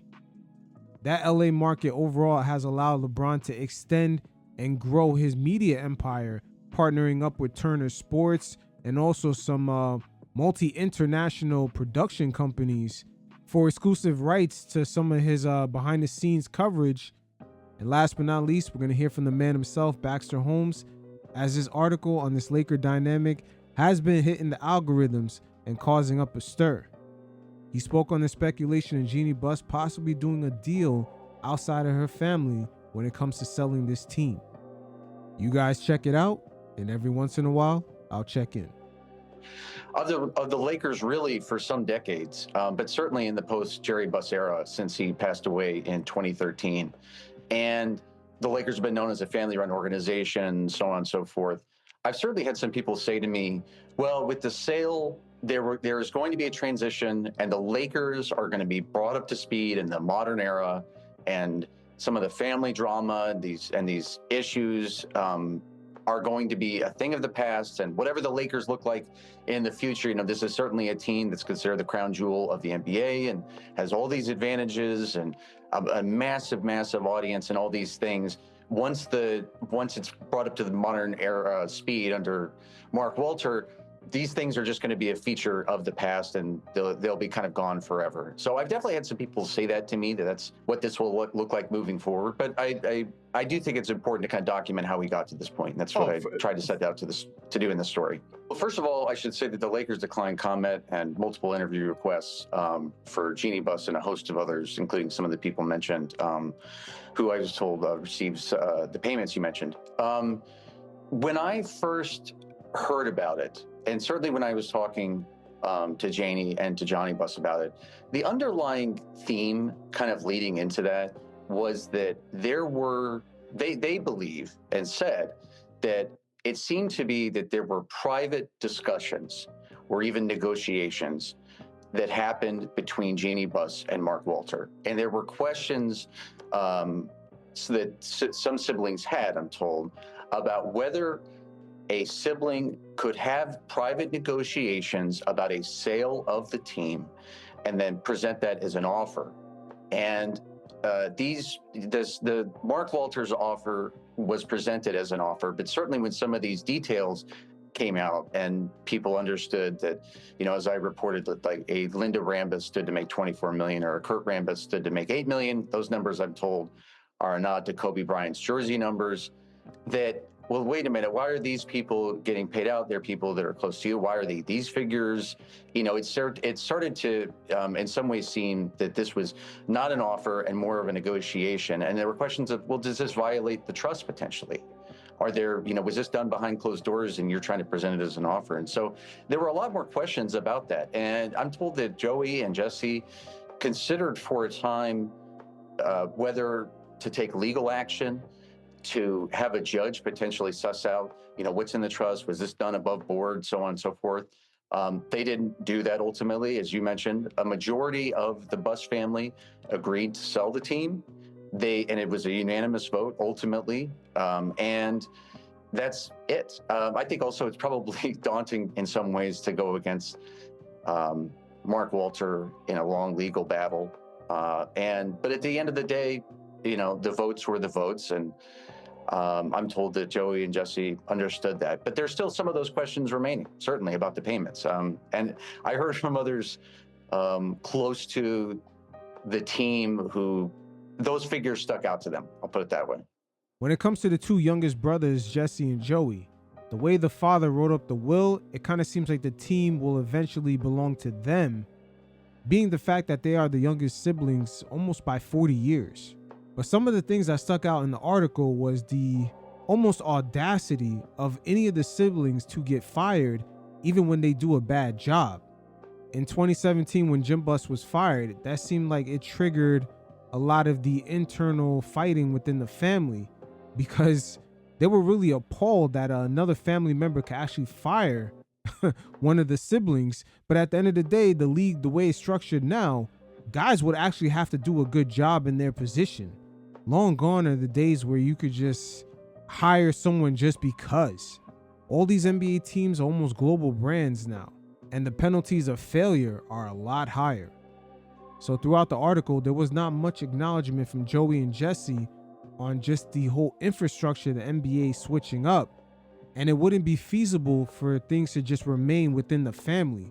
They would need major investment partners to come in and help them shift this Laker franchise into a more productive business that fits in today's landscape.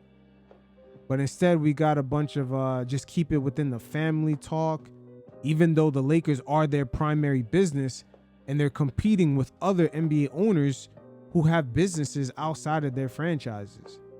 Like I said, owning an NBA team today for these new class of billionaires coming in, it's really a real estate play. Well, they're all rich in the end, but it's like rich, but it is a fractured family. Some of these things are really hard to kind of process. You know, the idea of, you know, you mentioned Joey and Jesse wanting to carry on their father's legacy and lead the Lakers into the future, which was something that a number of people had told me, including people who were with Jerry Buss in the final days of his life, that he had articulated. Had he been alive today and seen where the business was headed, he more than likely would have made his kids aware that just structurally, they were not set up to compete on that kind of level. When you see what owners like Steve Ballmer is doing, just owning the land, owning the arena, and not even caring about just spending over $500 million in just a setup trying to get Kawhi Leonard paid, you can't really compete with that. Look at the Dumont family. They are very politically connected and they have a lot of money. Just the other day, Trump was thanking the matriarch of that family for giving him over $250 million, and Trump was asking her for another $250 in a joking manner. But you know, when you say a joke like that, there's a little bit truth to it. It's all over. And I mean, look, I'm not in the position financially that any of them are, so I can't speak to it. But the sadness was definitely something a lot of people from all walks and around the league said to me was like just a takeaway of how this whole thing ended. I want to share something that Johnny Buss, this is kind of from the cutting room floor. So Johnny Buss had said to me, he said, like, being a part of the Lakers ownership was a roller coaster of ups and downs. And, you know, he mentioned that at times when the family could get together, they could be laughing and it could be jovial. You know, it had nothing to do with the Lakers. But when they would talk about the Lakers at times, and this is principally, you know, for obviously a long time amongst the four older siblings, he said, but then when the conversation would turn to Lakers, it was like, all right, who had what role? Why did dad pick this person over this person or over me? How are they faring? Why did I not get this opportunity? Like he said, the Lakers were the tension point in the family. And he said, during those downs of the roller coaster, sometimes like another sibling might come to me and say, should we just get out? Like, this is miserable. Why don't we just sell and we can all like walk away from the team? You know, he told me, and then he said, and then the roller coaster would be up again and things would be good. And like, oh, this is great. He said, but it was always like these extreme highs and lows. And he told me that he started to think, even back in the 90s, like, you know, it would be just great if we could all get away from this thing. It was, I mean, the way he described it was almost, I know this will sound whatever, but it was like a toxic asset. Now, Baxter Holmes right there just pointed out in the 90s, they felt that it was a toxic asset. Once again, Dr. Buss, after purchasing the team in 1979 and just experiencing all the highs of the 80s, just making the finals 9 times, all the success, by the time the early 90s came, they were going through major financial issues that even players on the roster were asking the owner if he was going to sell the team. That is tough. And this is in an era where most NBA teams were pretty much mom and pop franchises. So you can only imagine today where the Buss family is competing with tech billionaires and just politically connected real estate casino moguls. It's just crazy. The NBA is really headed in the same direction I would say most teams in the English Premiership or just international soccer clubs are just in right now, where major international corporations really are the owners of these teams. Should we just get out? Like, this is miserable. Why don't we just sell and we can all like walk away from the team? You know, he told me, and then he said, and then the roller coaster would be up again and things would be good. And like, oh, this is great. He said, but it was always like these extreme highs and lows. And he told me that he started to think, even back in the 90s, like, you know, it would be just great if we could all get away from this thing. It was, I mean, the way he described it was almost, I know this will sound whatever, but it was like a toxic asset that was really driving the family apart and against each other. And that, you know, people had told me for a time that, for a long time, that Jerry Buss was like the glue, trying to hold this family together, trying to hold his siblings together, or his children together, and amongst so much fighting and division and jealousy and whatnot. You know, the Hulu series that Jeanie and Linda Rambis co-executive produced really gets into a lot of the specific details in all these chapters throughout the years. And, you know, Johnny, when he said, look, with all the money that everybody got, you'd think that we could be happy, we can come together and we could celebrate. But obviously that's not going to happen, you know, and there's so much bitterness and it's hurtful, but it's the end of an era. And he wanted to be hopeful and say that, you know, maybe at some point down the road, they could all be as one. I don't know.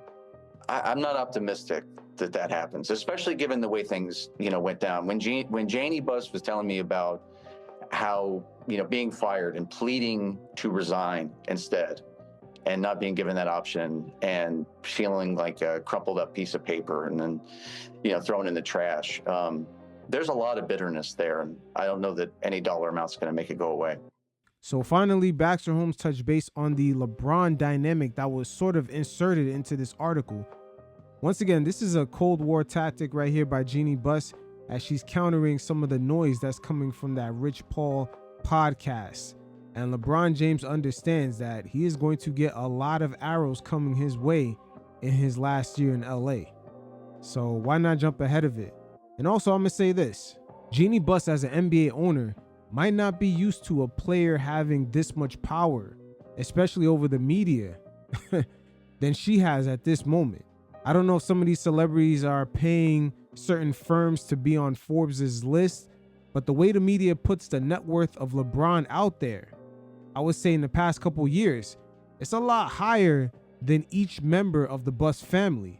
And we really never seen this before, where a current active player has a higher net worth than some of the owners of the team. I should say publicized net worth, because the way Forbes put El Chapo on that list, either they sent someone down there in Mexico to count that cash underneath the dirt, or that shit is pay for play.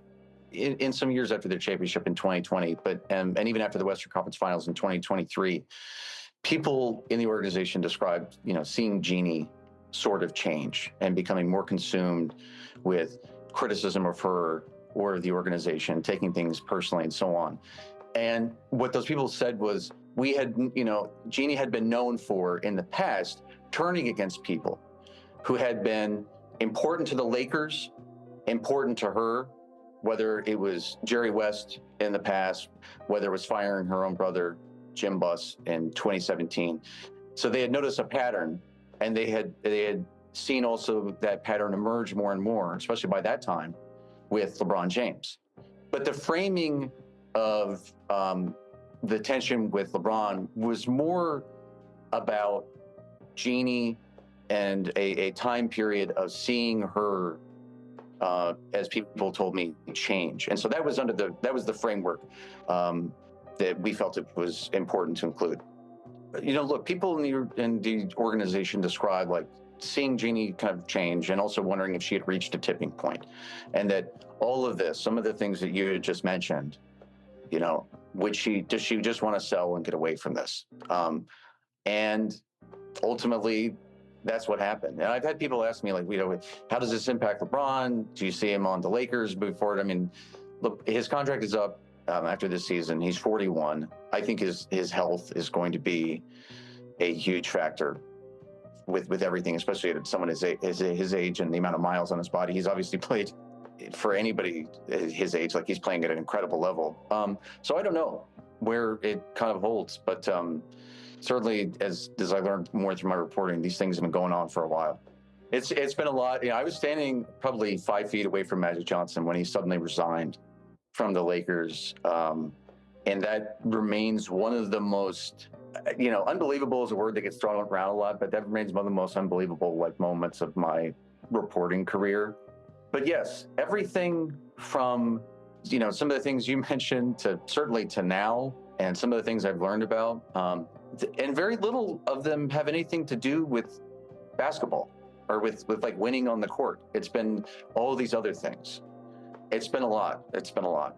And it definitely has been a lot for Jeanie to carry on her shoulders, because she is carrying that legacy of what her father previously did.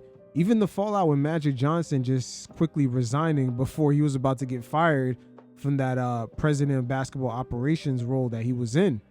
There's been quite a few things throughout the years that has kind of hurt that that branding that the father had built from the 80s, just the Lakers being known as that gold standard franchise. At the end of the day, Jeanie did well.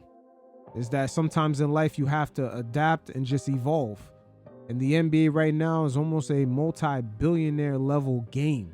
And there's nothing they could really do about it. It's unfortunate because a lot of their childhood identities is surrounded by that purple and gold logo. And we got to remember the human element to this. It would be hard for anyone to shrug off an identity that they spent most of their livelihoods building up until their 40s and 60s, especially when it's tied to a family member. That's the hardest part of it. And there's truly no amount of money that could really alleviate that. And this story shows that to the T. It's across multiple generations, from the youngest brothers all the way up into Jeanie and her 4 older siblings. The childhood memories just being around the Lakers, the father's ambitions. It's a sad and rejoiceful story at the same time, because now they can move on. They can actually be free to build their own identities. It's just life. You got to evolve. It is what it is. You guys hit up the link in the description below. Check out my NBA True Story playlist. There's plenty of nuanced stories just like this. And until next time, you fellas stay safe. Peace.